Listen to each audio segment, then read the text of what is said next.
송구스럽습니다. 우리 장로님이 찬송을 하실 때 왜 이렇게 찬송 목소리도 좋으시나 했더니 또 그렇게 시나리오를 또 그렇게 잘 송구스럽습니다. 기도하겠습니다. 사랑하시는 아버지 하나님, 참 주님을 사랑하여 이곳에 우리 성도님들 다시 모였습니다. 한 분 한 분을 축복하옵소서. 주의 종에게 말씀의 지혜와 지식과 능력을 더하셔서 참 나눌 때에 하나님 우리 모두 가운데 하나님의 특별한 은혜가 임하게 하옵소서. 예수님의 이름으로 기도하옵나이다. 아멘. 네, 우리가 오전에 잠시 말씀을 드렸습니다. 모든 게 예언대로 이루어진다. 시대의 표적을 주께서 말씀하셨는데, 예수께서 이 시대의 표적들을 보면, 또 종말의 표적을 말씀하셨는데, 이 표적들을 보면 다 이미 성경에서 말씀하신 예언대로 이루어지는 것들을 봅니다. 그래서 우리는 최초의 우리 하나님의 예언에 주목하는 거예요. 그리고 마지막에 예언에 주목하는 겁니다. 최초의 예언이 뭡니까? 아담과 하와가 타락하자마자. 사람이란 건 그들밖에 없어요. 아담, 하와. 나타나셔서 말씀하십니다. 우리가 방금 읽으셨던 창세기 3장 14, 15. 여자의 후손이 오신다. 이게 최초의 예언인데, 이 예언의 내용을 가만히 들어보면 아담과 하와에게 말씀하신 예언이지만 내용상 보면 인류 미래를 향한, 인류 공동체 전체를 향한 예언이에요. 뭐죠? 구원자가 오신다. 메시아 구원자가 오신다. 근데 어떻게 오신다? 여자의 후손으로 오신다. 우리는 잘 알고 있습니다. 이 예언 이후에 때가 돼서 예수께서 이 땅에 동정녀 마리아 몸에 잉태하신 여자의 후손, 그분은 구원자 메시아였어요. 그러나 우리 인간의 입장에서 보면 이 예언을, 하나님이 하신 예언이지만 우리의 입장에서 보면 참 하나님, 하늘과 땅이 만나는 감당 못할 사건이 됩니다. 왜? 여자의 후손이 오신다고 말씀했는데 그 이후에 아담과 하와가 많은 사람을 낳고 나서 인류 공동체, 마을도 생기고 부족도 생기고 민족도 생기고 국가들이 생기서 막 계속 퍼져나가 아시아, 아프리카 뭐 전 세계 5대 양육제주로 퍼져나갔잖아요. 모든 대륙마다 뭐라고 합니까? 후손을 남자의 후손. 다 아버지 중심의 남자의 후손. 아프리카도 누구 아버지 중심의 계보. 유럽도 아버지 중심의 계보. 동양도 아시잖아요. 중국도 아버지 중심, 한국도 아버지 중심, 인도도 아버지 중심, 러시아도 아버지 중심. 놀랍게도 중동 히브리 민족, 유대 민족도 아버지 중심의 계보. 아랍도 아버지 중심, 전 세계가 아버지 중심이라. 문화적인 거죠. 인식이죠. 인류 보편 인식. 이상하게 누가 가르친 것도 아닌데 다 아버지 중심의 계보로 생각을 해요. 그러니까 이스라엘 유대 민족의 입장에서 그 예언 성경의 이 말씀을 손에 쥐고 있으면서 모세 오경을, 앞으로 나타날 메시아를 그들은 기다리는데 어떻게 오신다? 여자의 후손으로 오신다. 그러니까 그 뒤로는 이상하게 인류는 다 남자의 후손이니 여자의 후손으로 온다는 자체가 얼마나 우리가 일반 인식과 관념에 맞지 않는 너무 뚜렷하고 너무나 튀는 독특한 내용 아닙니까? 그러니까 이것을 기억할 수밖에 없잖아요. 그래서 모든 사람이 정상적으로 하면 누가 여자의 후손으로 오냐? 누가 여자의 후손이냐? 그 개념이 뭔지 모르지만 여자의 후손이라는 개념이 머리에 있어서 처녀가 애를 낳대 소문 듣는 순간 그분 아니야! 이스라엘 민족뿐만 아니라 그 소문이 로마까지 세계 그분 아니야! 여자의 후손! 이게 정상이잖아요? 있는 예언도 다 까먹고 잊어버릴 수 없는 이 너무 튀는 예언. 왜? 우리와 상식과는 너무나 안 맞으니까 이 튀는 예언도 까먹고 정작 오시니 때려잡아 주겠으니,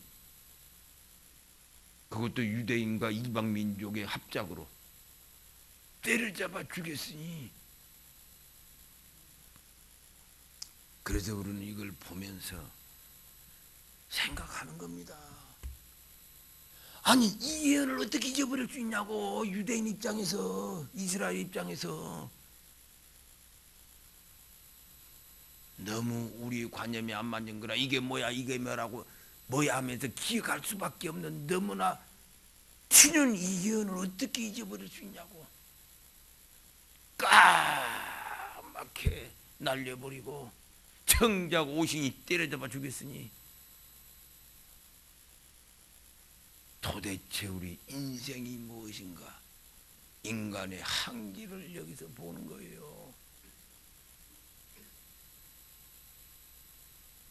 도대체 우리 인간이라는 게 도대체 이 정도로 결정적인 취약성을 갖고 있으니,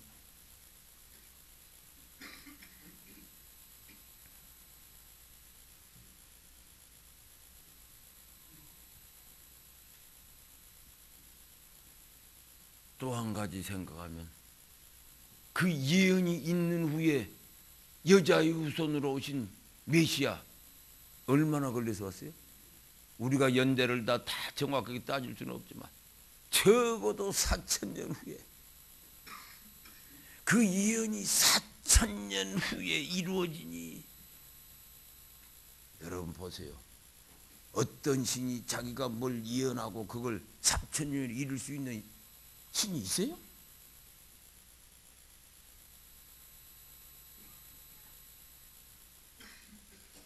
(4,000년) 후에 그 예언을 있는 그대로 집행하시는 위대하신 하나님을 우리가 보는 거예요. 4,000년 후에. 언제 세상의 종말이 옵니까? 천국 복음이 모든 민족에 증언되기 위하여 온 세상에 전파되리니 그때야 끝이 오리라. 종말을 놓고 말씀하셨는데 지금 2000년이 지났어. 그 성경을 읽는 사람도 주목 안 합니다. 읽는 분들도 주목 안 해요. 그래서 누가 묻기를 주님 언제 오십니까? 언제 종말이 옵니까? 주님이 오신 날이 종말이 온다는 거 우리가 교리적으로 아는데 언제 주님 오십니까? 언제 종말이 옵니까?는 같은 질문이잖아요. 물으면 때와 시는 모르죠. 때와 시는 모르죠. 아버지만 알고 아들도 모른답니다. 때와 시는. 그 말이 맞는데 문제는 예수님이 하셨더니 엄청난 예언의 말씀은 왜 언급 안 하냐고.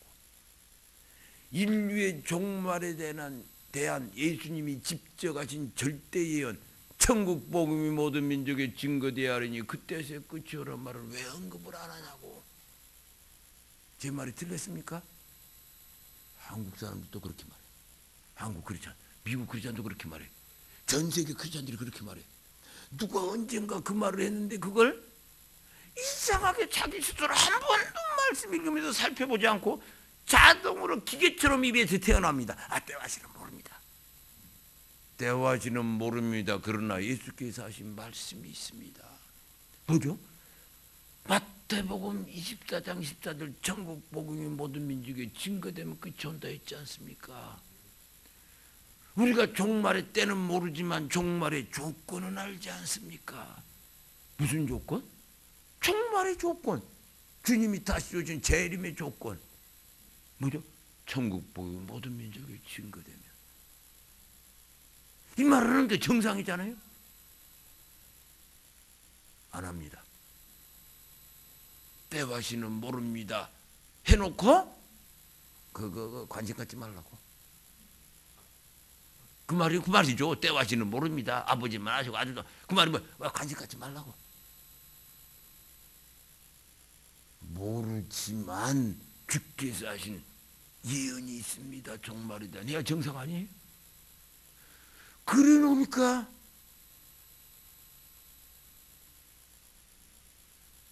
까맣게 잊어버리고 정작 오실 때는 무슨 일이 나겠어요? 안 봐도 뻔하잖아요. 안 봐도 뻔하잖아요.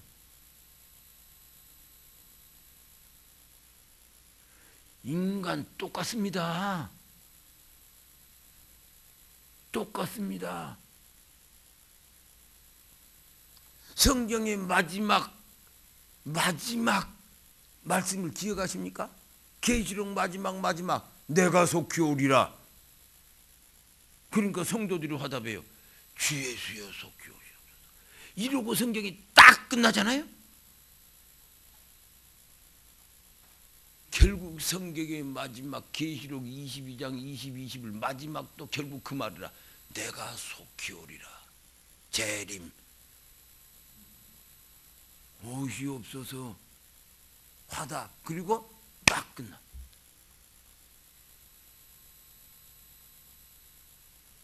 그러면 주님 언제 오십니까? 때와 시는 모릅니다. 그러나 조건이 있습니다. 종말의 조건, 재림의 조건. 그래서 마지막 명령으로 하늘과 땅의 모든 권세를 내가 가졌으니 마태복음 마지막 절 너희는 가서 모든 민족으로 제자를 삼아라. 모든 민족으로 가라. 왜? 종말을 예비하라.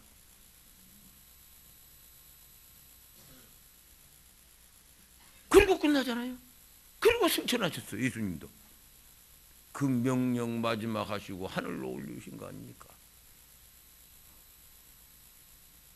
이것을 누가 안 가르쳐줘도 사실은 우리 예수 믿는 사람들이 읽다 보면 알게 돼 있잖아요. 왜? 예수님 마지막 다시 명령이다. 이건 뭐 읽으면 누구든지 아는 거. 그걸 읽는 순간 맞죠. 28장 24장에 천국 복이 모든 민족에 증거되면 끝이 온다고 했지. 이게 그 말이구나. 그래서 이 말씀을 하셨구나. 이거 꼭 성경 공부도가 가르쳐줘야 하냐고. 그런데 너무나 쉽게 우리가 이해할 수 있는 이 말씀을 왜 못할까요? 기계적으로 늘 했던 말 있잖아요. 때와 시는 모릅니다. 관심 갖지 마. 관심 갖지 마. 이게 먼저 우리 안에 딱 세뇌돼 갖고선 눈으로 봐도 안 보이게 만들어버린 거예요. 인간이라는 게 신기합니다. 그러더니 성령님이 오셨어. 오순절에 성령님이 뭐 하셨어요? 모든 민족의 언어로 증거하셨죠. 오순절에 불로 바람으로 임하신 성령이 하신 첫 번째 사역, 모든 민족의 언어와 방언으로. 왜? 이렇게 모든 민족 증거하라 이게 그러면 오신다는 거예요. 아니나 다를까 성령님이 오셔도 뭐 하실까를 말씀하실 때 예수께서 오직 성령이 임하시면 권능을 받고 땅끝까지 증인이 되라. 모든 민족 복음 전하라 이거죠. 왜? 그래야 역사의 종말, 주님의 재림. 이걸 누가 가르쳐줘야 알 수 있는 게 아니고 너무나 읽다 보면 누구든지 쉽게 알 수 있는 건데 예수 믿은지 뭐 몇 개월 몇 년만 되면 이상하게도 우리는 읽으면서 눈에 안 보이더라 이거예요. 그러니까 제가 그래 왜 그럴까? 첫 번째 인생들이 본래 그런다. 이스라엘 민족 여자의 후손에 있으면 그거 잊어버릴 수도 없는데 엉뚱하게 때려잡아 죽인 걸 봐라. 또 뭔가 우리를 막 이상한 논리로 간단 논리 때와 시는 모릅니다. 때와 이걸로 다 끝내버리지 않냐. 그 말이 틀린 게 아니지만 한마디 더 붙였어야지. 그런데 주님의 말씀 있지 않습니까? 이와 관련해 모든 민족의 복음이 증거되면 오신다. 왜 그 말을 안 붙이냐고. 그러면 당연히 세계 민족들 몇 개나 있나요? 그러면 그리고 몇 개나 복음 전해주고 몇 개 남았나요? 저절로 궁금해지잖아요. 궁금해져. 저절로 궁금해지지요. 야, 이거 뭐 통계 내는 사람들 없어? 이거 조사하는 사람 기독교 기관들 없어? 신학교에서 하나? 무슨 성교센터에서 하나? 어디서 하나? 그 자료 없나 어디? 그걸 찾게 돼 있죠. 찾게 돼 있어. 저절로. 찾다 보면 통계를 알게 돼 있죠. 미국에서 나왔답니다. 그래요? 그리고 매년 궁금하게 돼 있죠. 궁금하게 돼 있어. 그러다 보면 야, 몇 개 안 남았네. 우리 마저 하자. 아니면 너무 성교가 안 됐네. 좀 하자. 이게 정상적인 우리 교회 안의 대화들이고 기도들일 텐데 이상하게 유대인들이 그랬던 것처럼 이스라엘 유대인들 이 신약교회가 이상하게 뭔가 꼬인 거예요. 이게 뭐 어디 성경 말씀 깊숙이 숨어 있는 것도 아니고 주님의 마지막 명령, 오순절에 성령이 와서 하신 일, 성경의 마지막 말씀, 뭐 이게 도대체 잊어버릴 수가 없잖아요. 그냥 눈에 띄는 말씀. 또 종말이 언제 옵니까? 있다고 깜짝 놀라. 종말에 대해서 얘기하네. 이런 징조 말하소서. 이것저것 말씀하던데 그렇다고 오는 게 아니고 천국 보면 모든 민족이 증거되면 온다. 그렇구나. 이게 지는 말씀들이라 다. 만이 학교를 공부를 한 번도 한 적이 있느냐 없냐 관계없어. 그분의 세상에서 얼마나 공부를 했냐 관계없이 누구든지 읽으면 그냥 틱틱틱 튀는 말씀인데도 우리는 이상하게도 읽어도 안 보이고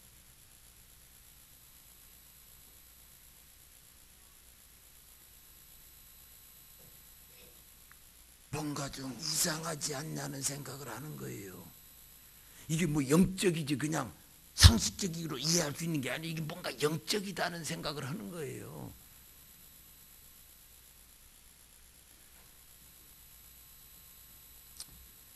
모든 게 예언대로. 아멘? 그래서 우리는 예언의 말씀들에 예언적 성경의 말씀들에 특별히 더 주목하게 되는 거예요.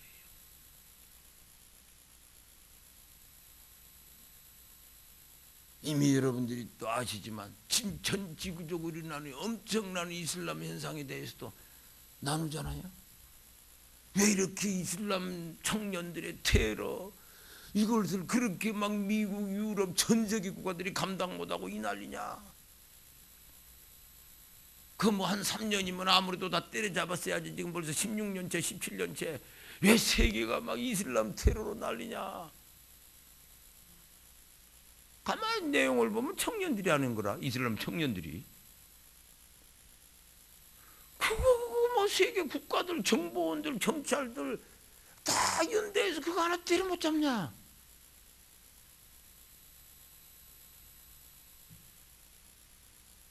그러면 우리는 상식적으로 생각해보세요. 여러분들이 태어나서 지금까지 몇 년을 사셨는지 모르지만 뉴스들을 듣잖아요. 국내국에.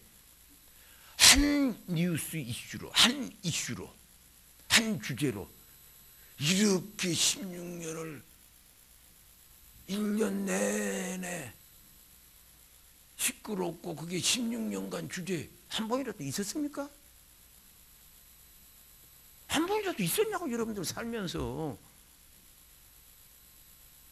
소위 말해서 글로벌 이슈, 지구적인 이슈에 대해서, 문제에 대해서 이렇게 지속적으로 그것도 요란하게 간 적이 있냐고.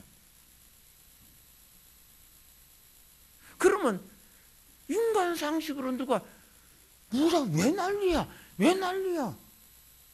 그러면 우리 기독교인들은 야 이게 뭐야 도대체 하다 보면 성경을 읽다가 뭐야 이건 가게 돼 있잖아요. 왜? 이슬람이 누구냐?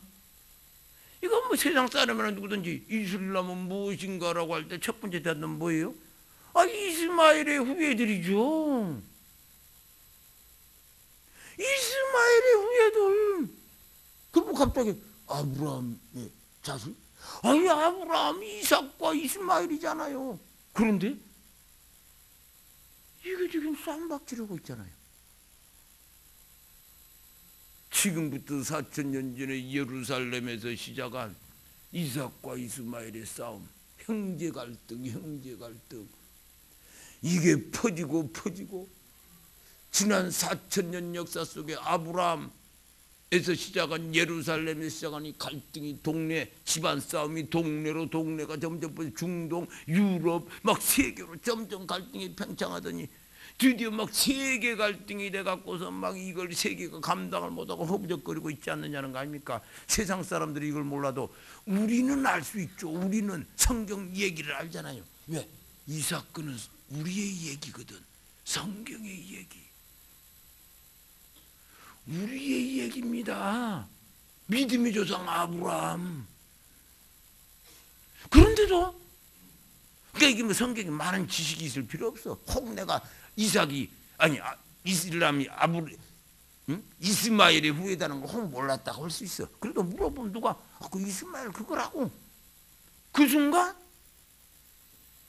아브라함, 이삭, 이스마엘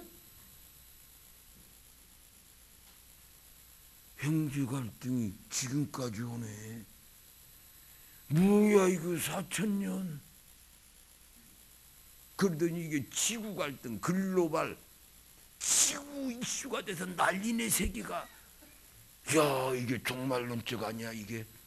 이게 결국 세계 종말이 어떤 하나의 표적이 아니야? 이럴 수가. 이게 심상치 않는 일이네. 이건 심상치 않는 일. 4,000년 전에 예루살렘에서 시작한 형제 갈등이 어떻게 지구를 흔들고 난리냐 이렇게. 야 이게 무슨 영적인 거 아니야? 라고 왜 생각을 우리가 못하고 그냥 쳐다보고 세상 사람처럼 뉴스 듣고 쳐다보고 이러고 있었냐고. 그렇잖아요? 그래서 우리는 깨어 있는다는 게 뭔가를 생각하는 거예요. 깨어 있다는 게 뭐냐? 깨어 있다는 게 도대체 뭐냐? 그리고 잠자는 자를 깨어나라. 이제는 깨어날 때가 됐다. 그럼 잠자는다는 게 뭐냐? 영적으로 잠자고 있다는 게 뭐냐가 뭔지가 뚜렷하게 드러나잖아요.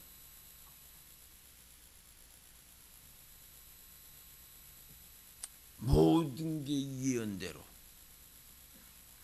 창세기 10장을 우리 한번 읽어볼까요? 창세기 16장 창세기 16장 12절을 한번 펴보시면 바로 이 사건을 예언하고 있어. 창세기 16장 12절 우리 함께 읽겠습니다. 시작. 여호와의 사자가 또 그에게 이르되 내가 내 씨를 크게 번성하여 그 수가 많아 셀 수 없게 하리라. 여호와의 사자가 또 그에게 이르되 내가 임신하였은즉 아들을 낳으리니 그 이름을 이스마엘이라 하라. 이는 여호와께서 내 고통을 들으셨습니다. 그가 사람 중에 들나귀같이 되리니 그의 손이 모든 사람을 치겠고 모든 사람의 손이 그를 칠지만 그가 모든 형제와 대항해서 살리라 하니라. 여호와의 사자가 이스마엘의 어미 하갈, 내 씨가 내 후손이 설 수 없이 되리라.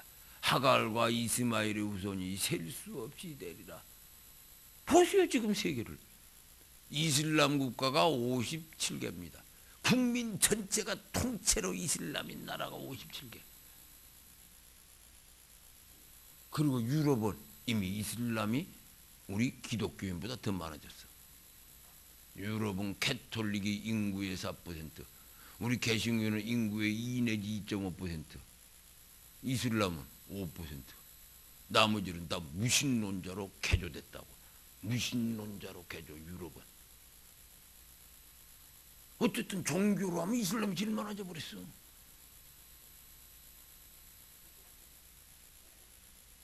러시아도 4천만 명의 이슬람 신자, 인도는 힌두교인데도 그게 2억의 이슬람 신자. 2억. 이슬람이 난리라. 세계판 예언대로 수를 세봐라. 이슬람이 1400년 전에 아라비아에 시작돼서 믿고 죽고 이슬람 신자를 세어보라고. 또 지금 이슬람 신자 세봐라. 셀 수 있나? 예언대로. 그러더니 여호와의 사자가 또 그러되 내가 임신하였은즉 아들을 낳으리니 이름을 이스마엘이라. 내 고통을 들었다. 왜? 사라가 막 그냥 하갈과 이스마엘을 핍박했거든. 아들을 낳으리라 하나님이 약속했는데 사라는 믿지 못하고 피식피식 웃더니 결국은 자기 남편을 쿡쿡 찔러서 내 몸종하고 나라. 이 나이에 애기 낳겠냐. 나이가 90이 넘어 100세가 다 되는데. 그러니까 아브라함이 들어가서 자선한 게 이스마엘. 그랬더니 또 사라가 또 그걸 막 시기하고 핍박하고 애를 가지니까 몸종이. 그러면서 쫓아내고 나중에 애가 태어났어. 근데 또 이삭도 태어났네. 둘이 좀 다투니까 또 쫓아내고 사막으로 쫓아내 죽음으로 내몰았다고. 그러니까 막 하갈과 이스마엘이 사막에서 죽어가면서 원통하다 막 하소연하고 난리를 피우니 하나님 앞에. 이 공의로운 하나님 뭐라고 그러시겠어요? 그렇게 시작된 사건이라. 그러니 하나님이 공의로우시니 비록 이삭을 택하셨다 하더라도 공의로우니 고통을 들었다. 그러나 들은 건 들은 거고, 그러나 12절에 얘기하잖아요. 이스마엘 그가 사람 중에 들나귀 같이 된다. 들나귀가 뭐예요? 누구도 제어 못한다. 이스마엘을 누구도 제어 못해. 그가 모든 사람을 그의 손이 치고 모든 사람의 손이 그를 친다. 세계를 보세요. 세계가 개들을 치고 개들이 세계를 치고 난장판이 되어버렸잖아요. 우리가 이거 한 20몇 년 전만 해도 이거 읽으면 어떻게 해석하겠어요? 4,000년 전에 예루살렘에 아브라함 가정의 동네 얘기겠지. 동네 여러 사람이 이스마엘을 싫어하고 이스마엘도 사람 싫어하고 그 얘기겠지. 그건 맥락 없는 해석이고 셀 수 없이 되리라. 다음에 일어날 일이라.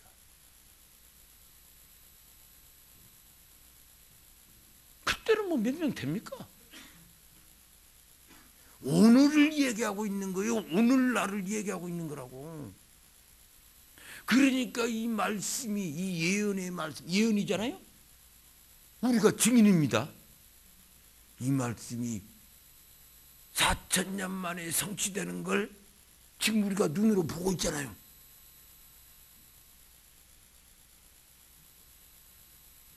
우리가 어떻게 이 시대에 태어나서 이 시대를 살다가 이걸 지금 우리가 보고 있잖아요. 이 말씀의 성취를 보고 있으니.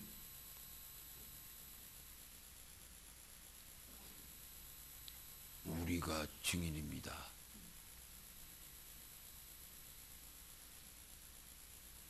그래서 우리가 이걸 보면서 먼저 생각나는 것, 위대하신 하나님, 말씀하시고 말씀을 이루시는, 예언하시고 예언을 이루니 엄청나신 하나님. 이분 앞에 누가 무릎 꿇지 않겠소? 이분 앞에 누가 감히 말대꾸 하겠소?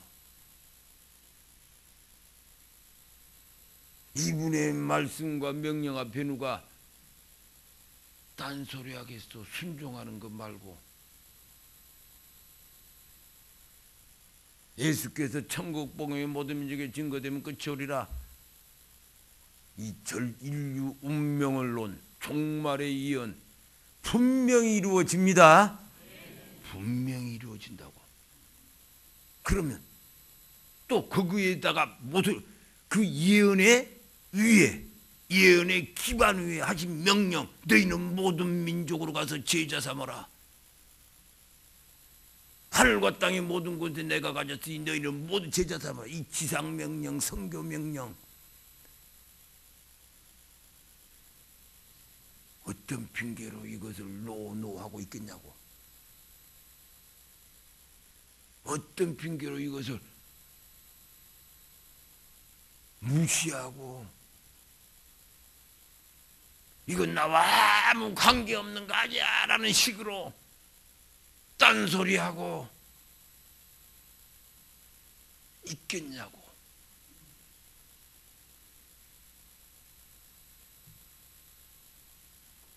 이건 거의 불경스러운 행태라. 하나님에 대한 거의 불경. 전능하신 하나님, 예언하시고 말씀하시고 그걸 성취하신 하나님에 대한 거의 불경스러운 태도가 되는 거예요. 아니 지금 쳐다보고 있으면서, 이 예언의 성취를 쳐다보고 있으면서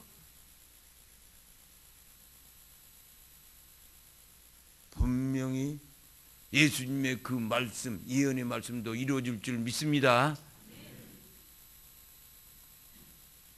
분명히 이루어져.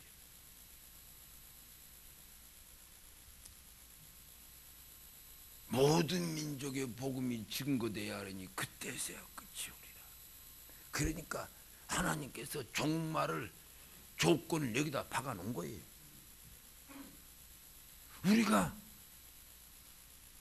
노아의 심판은 그것밖에 없으니까. 그리고 이제 마지막 오시면 또 심판한다는 거 아닙니까? 마지막 종말. 그러면 이 심판의 사례가 하나도 없으면 마지막 심판에 대한 상상이나 인지, 미리 좀 생각하는 게 어렵지만 이미 모델이 하나 있어. 노아의 심판. 어떻게 심판했죠? 심판을 예비하라. 응? 방주를 지으라. 노아는 방주를 지었어. 그러나 노아는 자기가 방주가 완성할 날이 심판이 나는지를 몰랐어.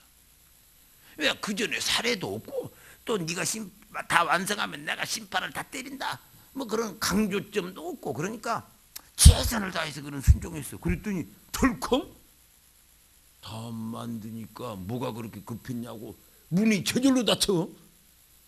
방주의 문이 저절로 닫히더니 그냥 그 자리에서 심판 때려버리잖아요. 그러니까 예수님은, 아니 하나님은 이 방주 완성할 날만 쳐다보고 계셨던 거라고. 노아의 그 작업만 쳐다보고 계시다가 그냥 완성되니까 문 닫는 것도 급해 당신이 그냥 닫고 쳐버리잖아요. 그러니까 마태복음 24장에서 종말을 말하면서 나중에 뭐라고 비유하십니까? 노아의 때와 같이, 노아의 때와 같이. 아무 생각 없이 장가가고 시집가고, 그 말이 장가고 시집가지 말라는 게 아니고 아무 생각 없이 일상에 함몰돼서 헤매고 있더라 이거. 아무 생각, 일상에 함몰돼서. 그러면 망한다. 그러지 말아라. 왜? 그 예를 들면서 경고하실 때 그걸로 경고했다고. 징조를 계속 종말의 징조 말한 다음에 경고를 그걸로 하셨다고. 노아의 때와 같이 어리석게 하지 말아라. 망한다. 그 말씀 우리가 알잖아요.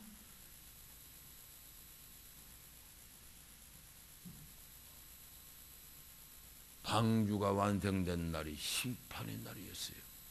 마찬가지로 예수님이 절대 예언이 완성된 날이 종말의 날입니다. 영원한 심판의 날이라고. 마지막 심판, 재림하신다는 거죠. 그런데 당신이 뭐 복음 알아서 증거하시고 그 다음에 뭐 심판하시고 그러면 좋은데 우리 보고 하라 그러셨잖아요.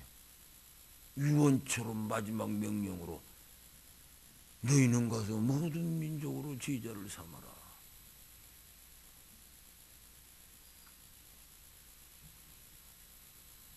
노아도 방주를, 네가 방주를 만들어라.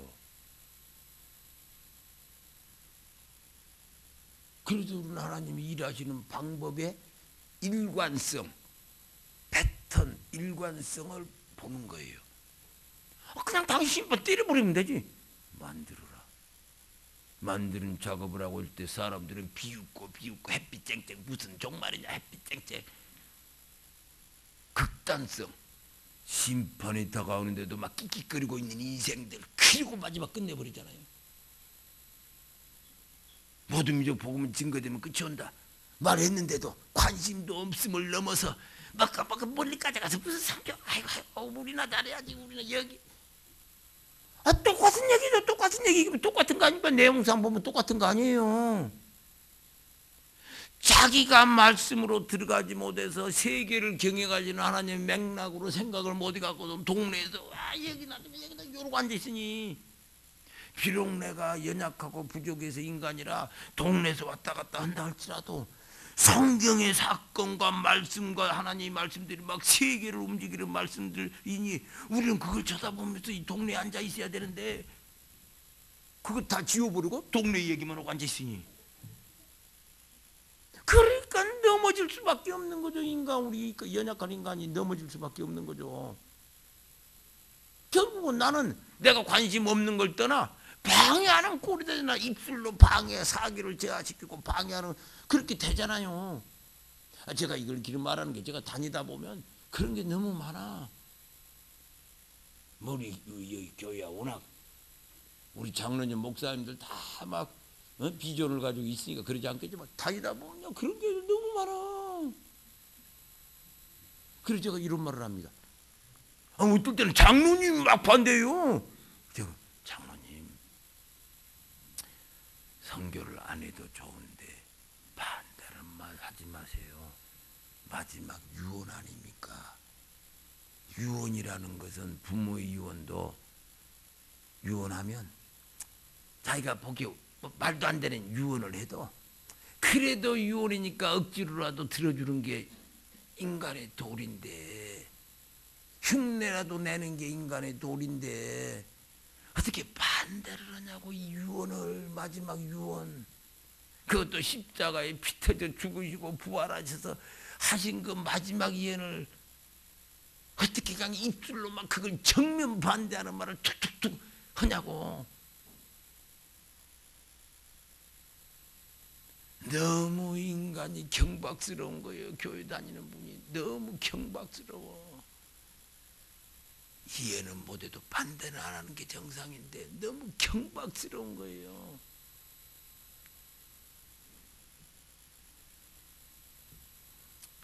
그래서 뭐 그분에게 설명도 안 해요. 반대는 하지 마세요. 그 얘기는 뭐예요? 그러다가 죽습니다. 그 말이지 뭐겠어. 그 말이지. 당신 그러다가 날아간다.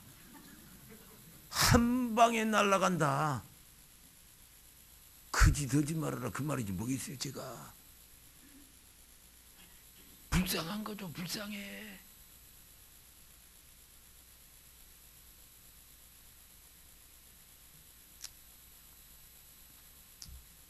모든 게 예언대로. 예수께서 전국 복음이 모든 민족에 증거되어야 하리니 그때서야 끝이 오리라. 그 다음 무슨 말씀을 기억하십니까? 우리 한번 보겠어요. 마태복음 24장 14 그리고 15를 우리 같이 한번 읽어보면, 같이 읽어보시면 우리가 이 시대를 더 잘 알 수 있어요. 14, 15를 같이 읽습니다. 제가 읽겠습니다. 이 천국 복음이 모든 민족에 증언되기 위하여 온 세상에 전파되리니 그제야 끝이 오리라.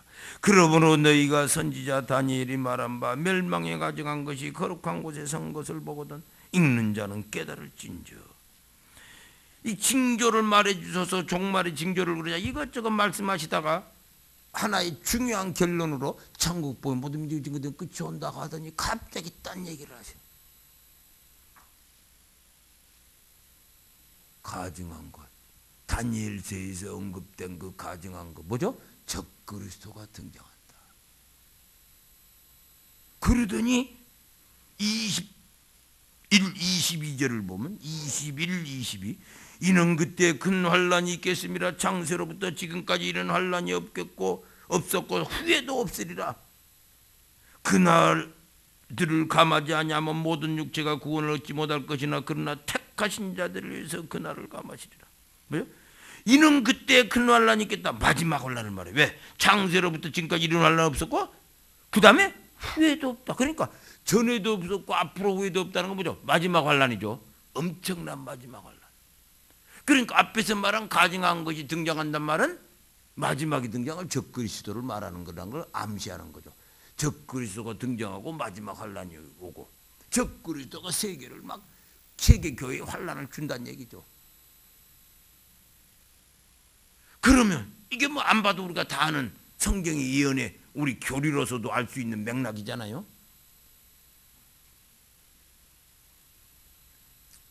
그래서 우리는 여기서 모든 민족의 복음이 증거되는, 그리고 한 PPT 아까 우리 봤던 여러 개 시계, 카이로스 시계 한번 PPT 한번 다시 한번 봐주시겠어요? 이걸 보면 우리가 이 말씀을 더 이해할 수 있어. 자 보세요. 아침에 우리가 잠깐 말씀했지만 이 세계 복음화, 모든 민족들의 복음화를 보면은 예수님 때부터 89년까지 거의 절반만 복음화됐어, 세계 민족 중에. 그러더니 그 다음 쭉쭉쭉 복음이 엄청 빨라지잖아요. 그래서 예수님 때부터 재림까지를 난 12시라고 하면 예수님 때부터 89년까지는 하나님의 시간으로 보면 6시간밖에 안 갔어. 그러더니 갑자기 막 8시, 9시, 10시, 11시 지난 20여 년 동안 엄청나게 빠르게 막 종말을 향해 달리는 하나님의 시간이라 도적같이 오리라. 도적 그 들여닥치는 종말을 우리가 느낄 수 있잖아요. 예언대로 들여닥치는 종말 갑자기. 그러면 마지막 통계 보면 2010년 통계, 세계 복음화 통계 얼마 안 남았다는 민족들이, 그러면 지금 뭐 이 속도로가 몇 년 내에 끝나겠네 이런 생각이 들잖아요. 마태복음 20장 14절로 보면 저거 곧 끝나죠. 그런데 문제는 15절이 뜬 하고 덜컹 등장하잖아요. 뭐죠? 다 증거될 무렵에 뭐가 등장한다? 적그리스도. 왜? 이걸 막으려고 등장하죠. 왜 막아야 돼? 첩보 모든 민족이 증거되면 주님이 오시잖아요. 그러면 세계가 끝나는 건 넘어서 사단도 종말이잖아요. 사단도 끝난다고 그러니까 이걸 가만히 있겠냐고. 처음부터 하나님께 막 반항하고 하던 사단이 가만히 있겠어요? 막 지구를 흔들고 난리를 피우면서 막 이걸 막으려고 하겠죠. 그게 대환란이지 뭐겠어요. 그러니까 환란이 왜 오냐를 잘 보세요. 핵심적으로는 주님의 재림을 막으려고. 어떻게 막아? 마저 남아있는 민족들이 복음 못 증거되게 하면 주님은 재림을 못 하시잖아요. 왜? 당신이 거기다 조건으로 설정했으니 하나님의 공의 때문에, 공의, 세계는 민족 단위로 돌아가는데 모든 민족 복음 증거되라. 그래야 재림하지. 한 민족 몇 민족 남아도 못한다. 하나님의 공의. 거기에 사랑도 있지만 공의도 있어요. 그러니 여기다가 이 공의를 세우고 종말을 설정해 놓으셨으니 이거 돼야 되니까 막 이것만 막으면 되니까 세계교를 일단은 비실비실하게 만들고 때려잡고 맹하게 만들어 놓으면 선교 결국 안 할 거고, 안 하면 주님 재림은 그만큼 늦어지는 거 아니겠어요? 물론 하나님은 그럼에도 불구하고 아시지만, 그러나 어쨌든 사단은 그렇게 생각한다 이거예요. 지 수준에서. 그럼에도 막아보려고 하는 거죠. 그러니까 이게 환란으로 간다는 거죠. 그래서 우리는 여기서 다니엘이 말한 바 15절, 그러므로 너희가 선지자 다니엘이 말한 바 멸망에 가정한 것이 거룩한 곳에서 보거든 있는 자는 깨달을 수 있다. 그러면 우리는 얼른 어디를 생각하게 돼요? 다니엘서에서 그러면 마지막 등장할 환란과 적그리스도를 뭐라고 말했냐 궁금해지잖아요. 그래도 다니엘서의 주제가 뭔지를 아는 거예요. 다니엘서의 주제는 종말에 대한 예언입니다.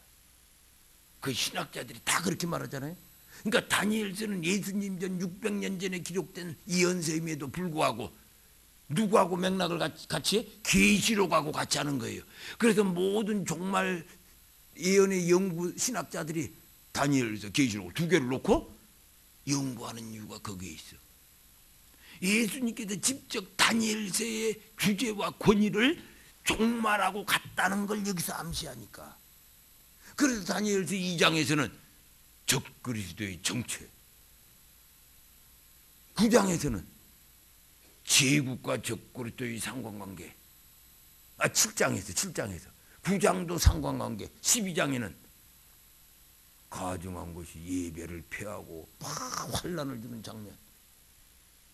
그런데 거기에 7장에서 제국과 세계 제국들과 적그리스도 관계를 얘기하면서 적그리스도가 어떻게 세계를 환난을 갖고 올까를 예언해 두셨어.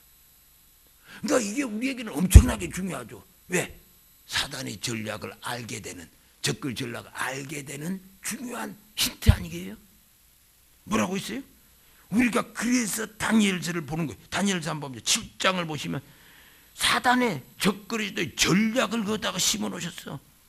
7장 25, 28 25, 28 저하고 교대로 다니엘서 7장 25, 28 구약성경 저하고 교대로 읽겠습니다. 자, 제가 25절 읽습니다. 그가 장차 지극히 높으신 이를 말로 대적하며 또 지극히 높으신 이의 성도들을 괴롭게 할 것이며 그가 또 때와 법을 고치고자 할 것이며 성도들은 그의 손에 붙임받아 한때 두때 반때를 지내리라. 나라와 권세와 온 천한 나라들의 이세가 지극히 높으신 이의 거룩한 백성에게 붙임받으리니 그의 나라는 영원한 나라이라. 모든 권세 있는 자들이 다 그를 섬기며 복종하리라.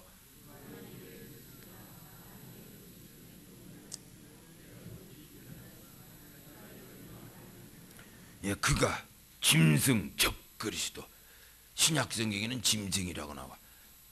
아니 계시록에는. 근데 다니엘서도 짐승이라고 나와. 비스트, 영어로 비스트 짐승.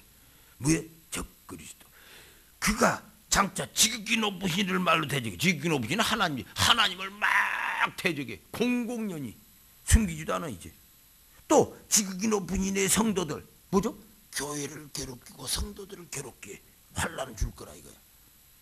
근데 그가 또 중요한 말, 이게 전략이라. 때와 법을 고치고자 할 것이다. 때와 법을 고치고자 하니까 성도들이 그의 손에 붙임받아서 한때 두때 반때, 뭐죠?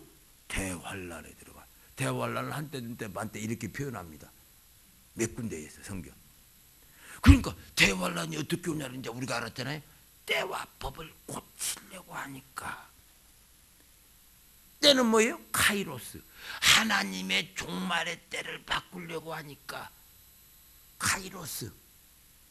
아까 우리가 얘기한 것처럼 모든 복음 증거되면 끝이 오는데 이걸 막으려고 막 하니까 환란이 온다. 맥락 같잖아요. 그럼 법을 고치려고 한 것은 뭐냐? 바로 예수께서 말씀하신 모든 복음 증거되면 끝이 온다. 그리고 가증한 것이 등장한다고 바로 전에 12절에 뭐라고 그랬어요? 불법이 이상함으로. 마태복음 24장 12절 불법. 우리는 이제 알잖아요. 법을 바꾸어 모든 인류의 근본법. 남자 여자 결혼하는데 여자 남자 결혼하는 식으로 다 바꿔버려. 동성결혼을 합법하면서 이 법 하나가 세계 모든 기독교인 다 때려잡을 수 있어요. 왜? 딱 법 바꿔놓고 지금 유럽 미국처럼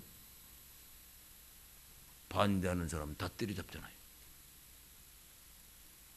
그리고 교사도 못하게 하잖아요. 왜? 헌법은 동성결혼을 인정하는데 너는 왜 반대하는데 어떻게 교사 자격이 있어? 공공교육의 자격이 있냐고. 대출 공무원도 못하잖아요. 왜? 헌법이 동성결혼을 인정하는데 어떻게 공무원이 동성결혼 반대하는 사람은 공무원 할 수 있어? 이런 사상을 가진 자가. 대출 불순사상, 공산주의가 불순사상이라고 하는데 이것도 똑같이 취급해버리는 거예요. 불순사상. 그러더니 회사들이 벌써 시작했잖아요. 미국 유럽에서 인터뷰할 때 동성결혼 어떻게 생각하냐. 엉뚱한 질문하고 너 대출 회사를 안 집어넣어줘. 취직을 할 수가 없어. 한국 보세요. 몇 년 있다가 됩니다. 왜? 지금도 국가인권위에서 우리나라는 법도 안 바뀌었는데 동성결혼 취지를 아직 안 바뀌는데 바꾸려고 막 그러잖아요. 몇 년 내에 바꿀 거예요. 주변 나라 다 바꾸는데 왜 안 바꾸겠어? 바꾸는데 문제를 바꾸지도 않았는데도 국가인권위원회에서 모든 지방교육청들 막 압력 넣잖아요. 인권이라는 이름으로, 소수자 보호 인권이라는 이름으로 애들에게 성교육에 동성관계도 인정하는 식으로 교육하라고 막 압력을 계속 넣잖아요. 왜? 이건 유엔의 규정이다 하고 유엔이 이걸 인정하니까. 그리고 이제 보세요. 대기업들에게 이런 문제를 막 간섭하기 시작하잖아요. 좀 이따 보세요. 동성결혼을 반대하는 회사는 뭣도 못 받아? 국가, 하청, 지원도 못해 회사들.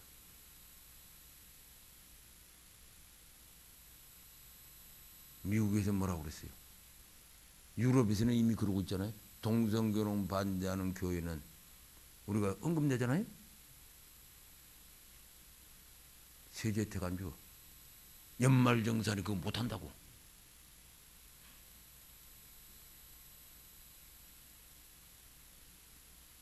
이게 보통 일이 아니에요. 동성결혼 합법화도 안 됐는데 우리 국가위원회는 막 이걸 가지고 압력을 넣고 있고 앉아있는데 한국은 특히 조그만 나라라 막 빨라 뭐든지 빨라. 되는 순간 막 때려잡을 거라고. 취직도 못하게 만들어버려.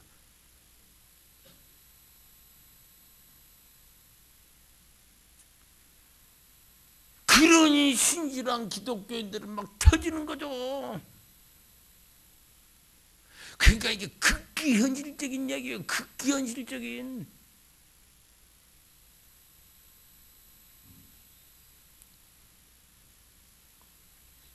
법을 바꿈으로, 전 지구 법을 바꿈으로, 지금 뭐 선진국 다 바꿨잖아요. 바꿈으로써 그 법 하나로 다 때려잡아. 성경 말씀 믿는 기독교인들은 다 잡히게 돼 있어. 그럼 이때에 뭐라고 하겠어? 뭐라고 하겠냐고. 굴복하겠어요? 하나님 말씀 붙잡고 가겠냐고. 로마서 1장을 어떻게 하겠냐고. 로마서 1장 찢어버려?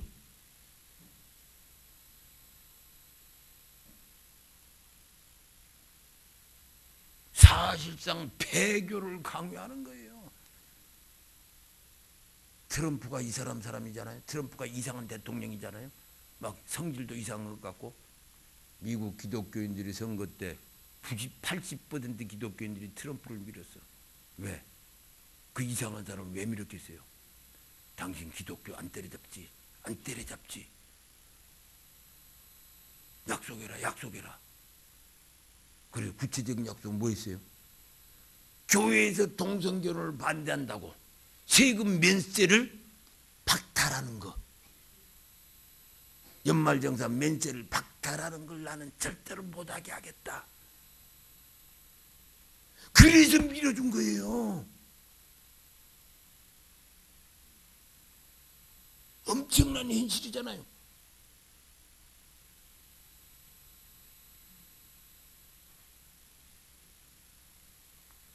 이게 보통 심각한 게 아닙니다. 진짜 예수 믿지 않은 사람은 다 날아가게 돼 있어요. 연말정산의 혜택도 전혀 받지 못하는데 왜 교회 헌금하냐고. 차라리 동네 고아원에 주고 갖다 주지.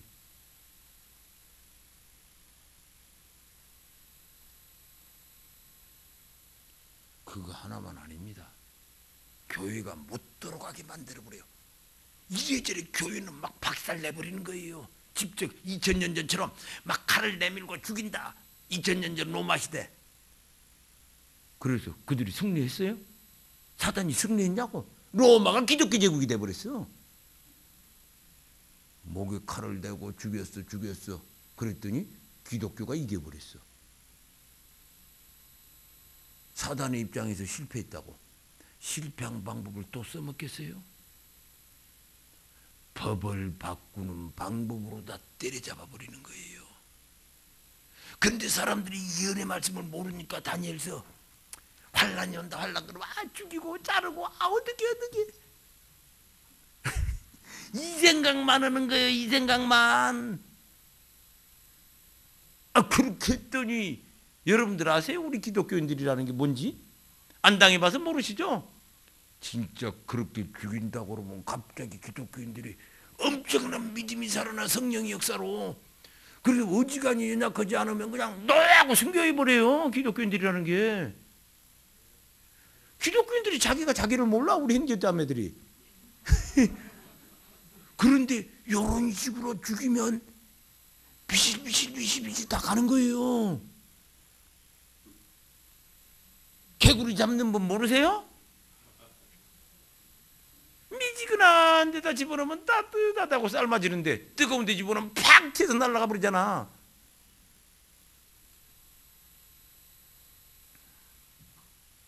법을 바꾸는 방법으로 다 때려잡는다는 거예요.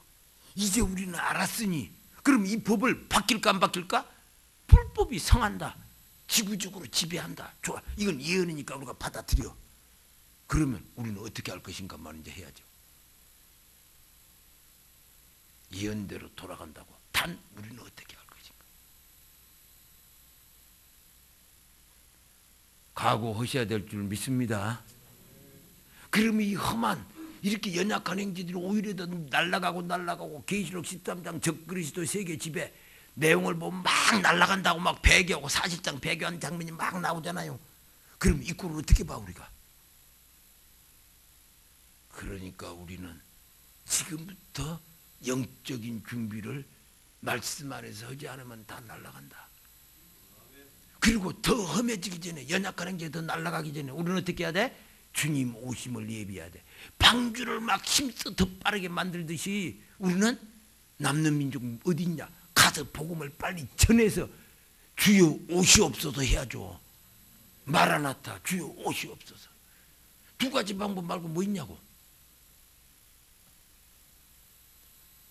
이 법을 바꾸면서 여기서 오는 이 지능적인 박해를 어떻게 막아내냐? 믿음으로 요거고, 또 하나는 주의 역사를 적극적으로 이루는 거고, 요거지 뭐겠어요?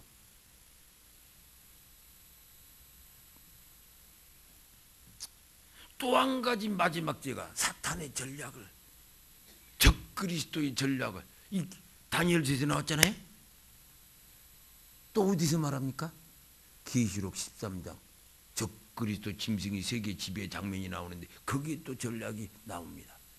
결정적인 전략. 지금 우리가 보고 있는 거, 그 전략이 지금 집행되고 있는 게 나와. 뭐죠? 계시록 13장 16, 18입니다. 13장 16, 18. 자,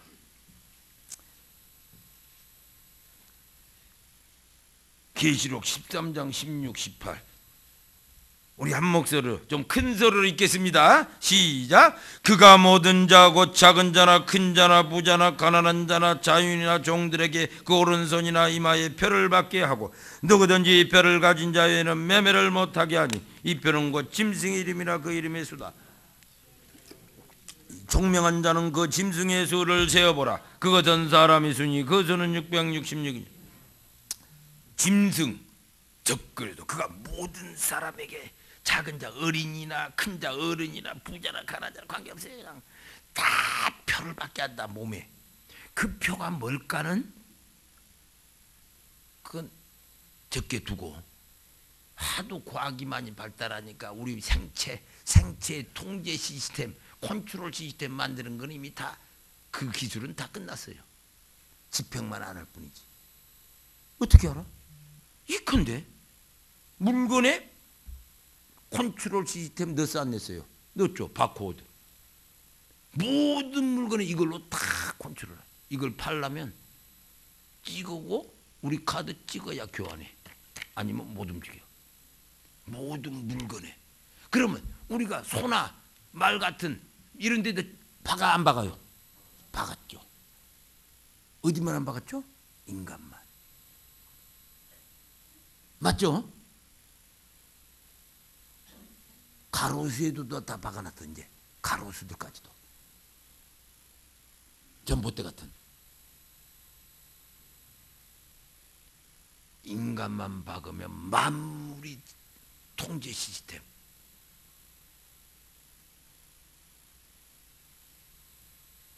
그런데 이걸 박으면 여기 찍찍찍 수가 나와서 기분이 좋아 안 좋아요? 안 좋죠, 인간은. 그래서 지금 뭘 만들었어요? QR 코드. 네모에다가 아리끼리 색깔만 나면 뭐 있잖아요.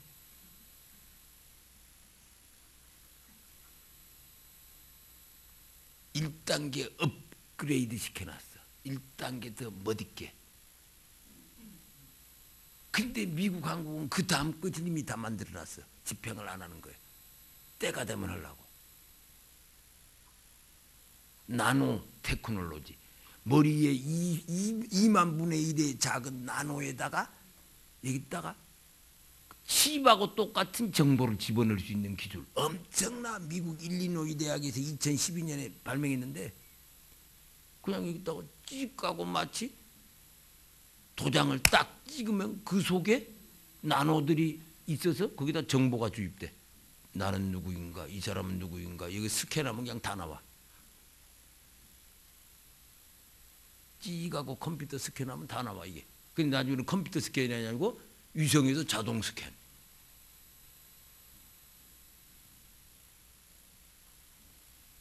기술은 다 됐어. 그리고 이게 또 그 다음에 어떻게 발달할지도 모르는 거죠. 그러니까 우리가 바코드다 그렇게 말할 수는 없지만 하도 발달하니까 뭔가 어쨌든 우리 신체 내에 시스템이 들어가게 돼 있다는 걸 우리는 알 수 있어요. 발달하고 발달하면서. 그런데 누구든지 17절 누구든지 이 표를 가진 자에는 매매를 못하게 한다. 매매를 못하게. 이 물건은 어차피 매매 못해. 컴퓨터 스캔 찍 안 하면. 마트에서 찍어는 게 컴퓨터 사이버로 들어가는 거예요. 그리고 우리 카드 찍. 그럼 팔잖아요.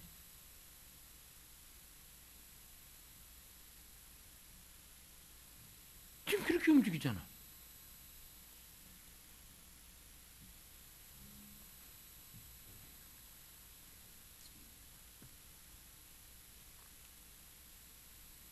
근데 세계가 모든 전 세계가 하나의 시장으로. 여러분들 혹시 뭐 증권 아시는 분은 더 이걸 실감할 수 있어요. 우리가 공장, 농장, 목장에서 이걸 생산하고 판매하고 유통하고 뭐 하지만 이 모든 게 사실은 어디로 다 들어가 있어요? 가치가 증권시장. 각 기업이 증권시장. 근데 우리 기업이 생산하고 뭐 활동하지만 이 기업의 가치와 이 기업이 죽고 사는 건 거기서 결정돼. 그렇죠? 증권시장에서 결정돼. 근데 그걸 가만히 보면 수밖에 없어.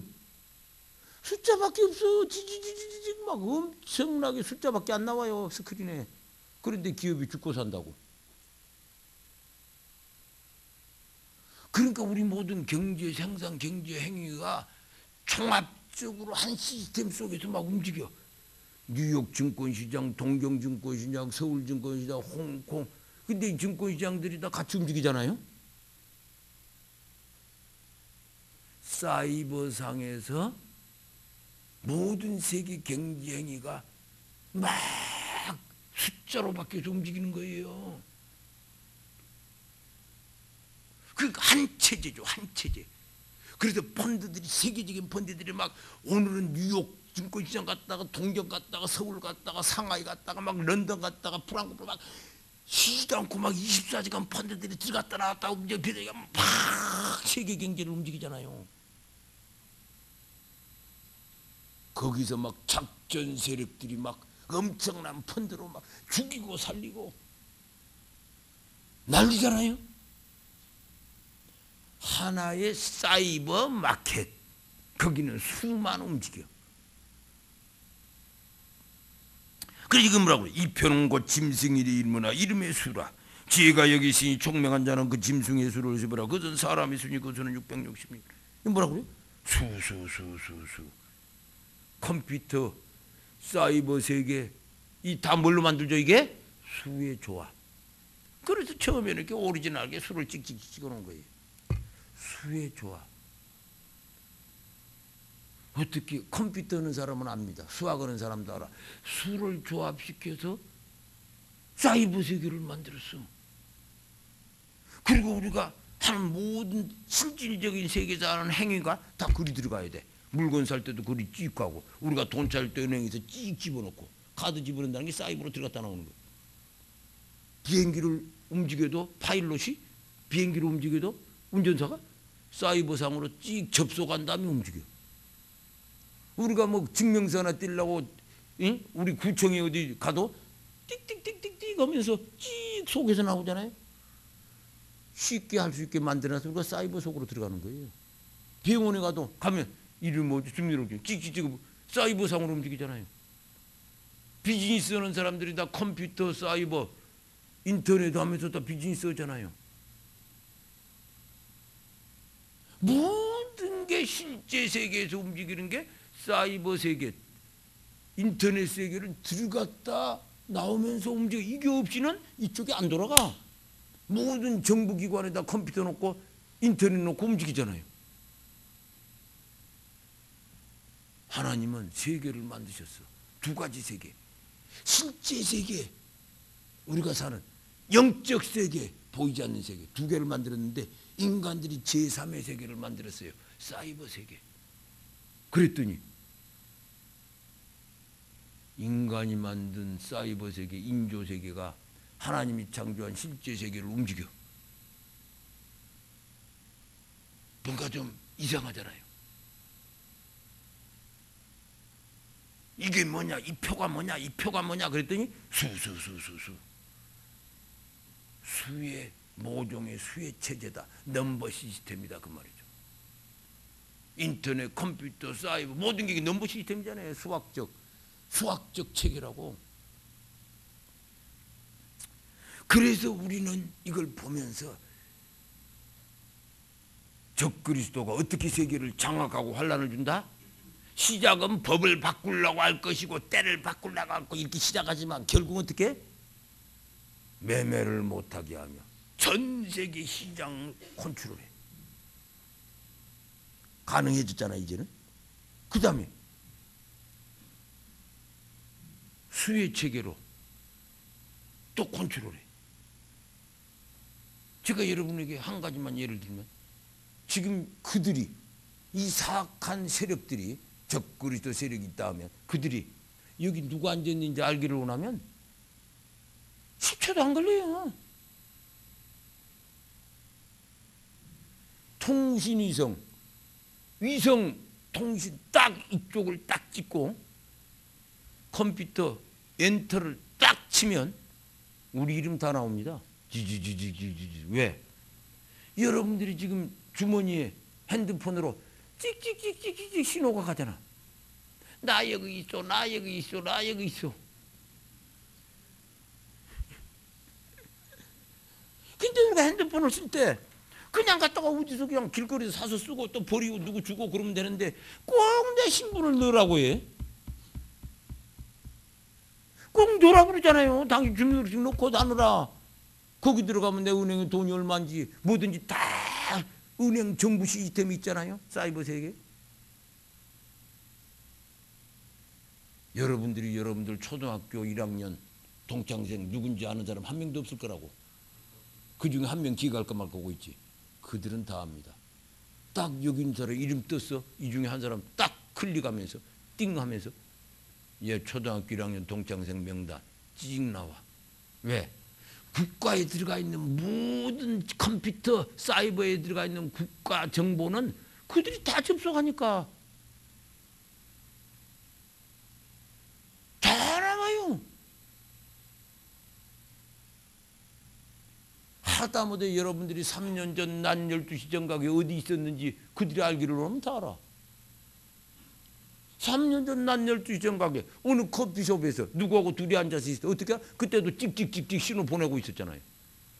둘이서 앉아. 그러더니 30분 있다 찍 헤어졌잖아. 거기 기록이 다 있어요. 그래서 수사에 사용하잖아요 지금. 아세요? 몇 년 전에 정보 우리 중앙 국정원 원장이 당신이 선거 개입했지. 나 안 했다고. 이메일 보냈잖아. 부하들에게 명령하더라고. 아 근데 내가 안 보낸 거라고. 증거 딱 갖고 오더니 당신 3년 전에 그 사무실에서 컴퓨터로 이메일 딱 보내는 그 시간에 거기다 찍찍찍찍 신호가 가고 있던 게 그 기록이 있어. 전화 신호. 내 전화 주머니에 있는 거. 그때 거기 있었잖아요. 그래서 들궁첩 들어갔잖아요. 지금 우리에 대해서 관심이 없으니까 안 들어가지. 원하면 딱 아이클라우드라고 있어요. 모든 정보가 거기 있잖아요. 딱 가면 다 나와. 내 일거수일투족을 다 보고 있는 거예요. 원하면. 내가 별 볼 일 없으니까 안 쳐다보고 있는 거지. 내가 나를 아는 것보다 나는 다 기억을 못하고 있잖아. 내가 언제 있어. 거기는 다 기록돼 있다고. 그러면 이 전화기를 집어 던져버려야지. 안 싸. 몸에다 박아버려. 때가 되면 몸에다 시스템을 박아. 생체 시스템. 뭔데? 도장 하나 딱 찍었는데 아무것도 아닌데 그게 작동해. 문신처럼 딱 하나 찍었더니 작동해. 부담도 없어. 이 기술은 이미 다 끝나 있고요. 실시만 안 하는 거예요. 그래서 우리는 지금 이 과학의 발달이 사이버 출범, 사이버 세계 WWW, 사이버 세계 출범. 여러분들 WWW가 뭔지 아세요? 시부리 중동 고대 숫자로 우리는 가나다라가 수가 없잖아요. 고대 중동에는 이 알파벳 수 A, B, C, D, E, F, W까지 다 수가 있어요. 고유수. W가 뭐예요? 6. WWW 사이버 세계의 명칭이잖아. 상징적인 6. 아, 그걸 저는 몰랐는데 중동 갔더니 레바논에 아랍 레바논 미국에서 박사학위를 공부하고 자기는 치과 의사면서 미국에서 치과 의사 또 신학 공부를 한 레바논 아랍 사람이 있어. 근데 이거 와서 목회를 해. 여러분들 레바논 단기 선교 가면 그 사람 만나. 목회를 하는데 신학 박사하면서 목회자. 제가 그 레바논 목회자들 다 모아놓고 특강을 하고 있는데 하루 종일 특강했어요. 그분 나에게 나오는 거예요. 당신 WWW가 뭐냐? 내가 그거 전공이다. 고대 중동 상징체계 전공. 그걸로 박사학위를 받았다. 6이다.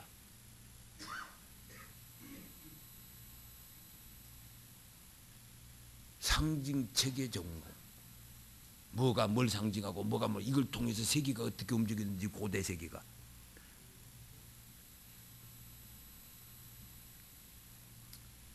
그래서 우리는 요새는 뭐 비트코인 나오잖아요. 이제 화폐도 전 세계 하나가 되는 거예요. 지금 우리가 달러로 환전해야 되고 중국 돈으로 환전해야 되잖아요. 그 환전도 필요 없어. 손에 쥘 수도 없는 돈이 사이버 상에만 있어. 비트코인 뭐 문제다. 보세요. 그쪽으로 가게 돼 있어. 왜? 다 세계 시스템을 구축하는 엄청난 세계 리더들이 이 일을 하는 거예요. 사람들 놀랄까 봐 살짝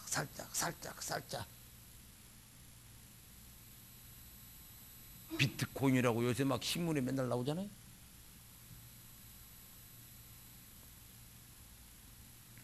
전자머니 이런 모든 게 넘버 시스템 수 이름을 부르고 싶으면 666이라고 불러라 그거예요. 옛날에 뭐 저 미국의 어떤 신학자가 50년 전에 이 666이 뭔지 아냐? 2000년 전 로마 황제다. 핍박하는 황제, 사악하는 황제. 그때는 이게 그래서 사람들이 그렇게 믿는데 그게 잘못됐다는 건 금방 알 수 있어. 어떻게 알 수 있어? 보세요. 그가 모든 자나 짐승이 모든 사람에게 표를 주는데 누구든지 이 표를 가지면 매매를 못하게 한다. 그러니까 짐승 적그리스도가 이 표를 모든 사람에게 주어. 짐승은 뭐죠? 인격체. 적그리스도 인격체. 그가 주는 표는 뭐죠? 인격체가 아니죠. 시스템. 모든 사람을 컨트롤하게 한 시스템이라. 근데 표가 로마 황제라며, 표 666이 로마 황제라며, 로마 황제는 인격이에요? 비인격체예요? 인격이죠. 안 맞잖아요? 무슨 말인지 알겠죠?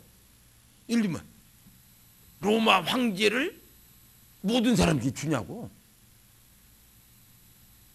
시스템이라 표는 666 시스템을 설정해. 인격체인 적그리스도가 그가 표를 준다 할 때 이 표가 로마 교황 사람일 수가 없다 이거예요. 인격체일 수 없다 이거예요.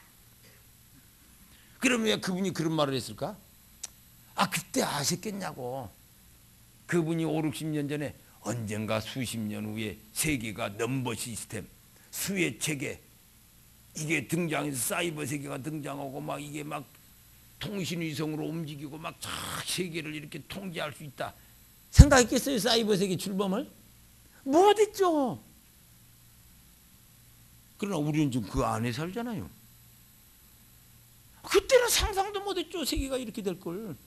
여기 계신 분 30년 전, 40년 전에 세계가 이렇게 될 거 아신 분 한 명이라도 있어요? 한 명도 없어요. 한 명도 없죠.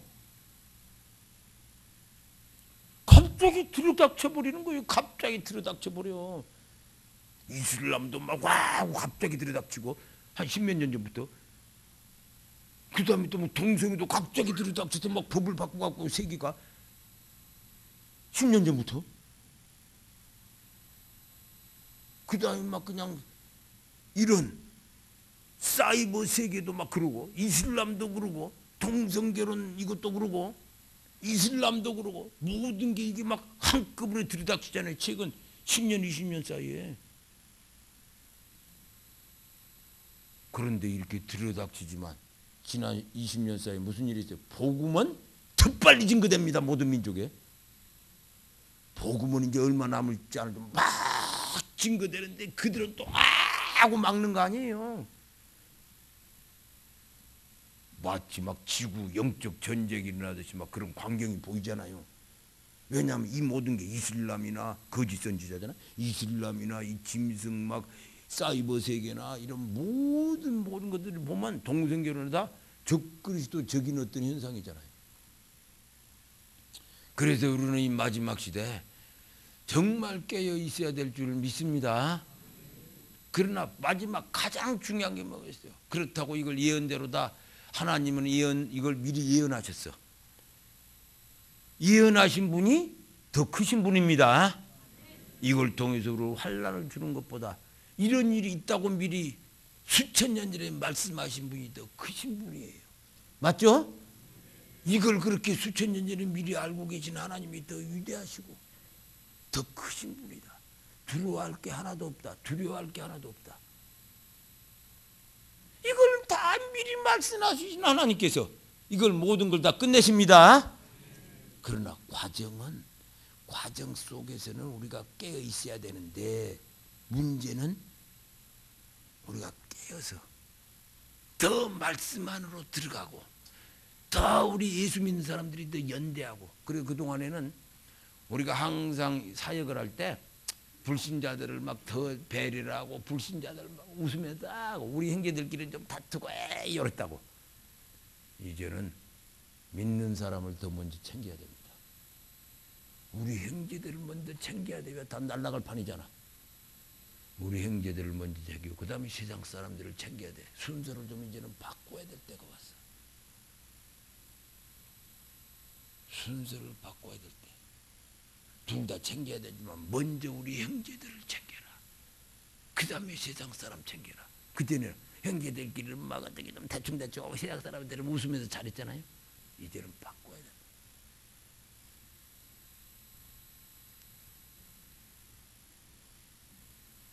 서로 사랑하시기 바랍니다. 우리가 영적으로 서로 연대해야 됩니다. 우리는 교회입니다. 교회 안에 있어야 살아요. 이탈하면 혼자 감당 못하는 시대가 옵니다. 감당 못해. 승리하시기 바랍니다. 기도하겠습니다.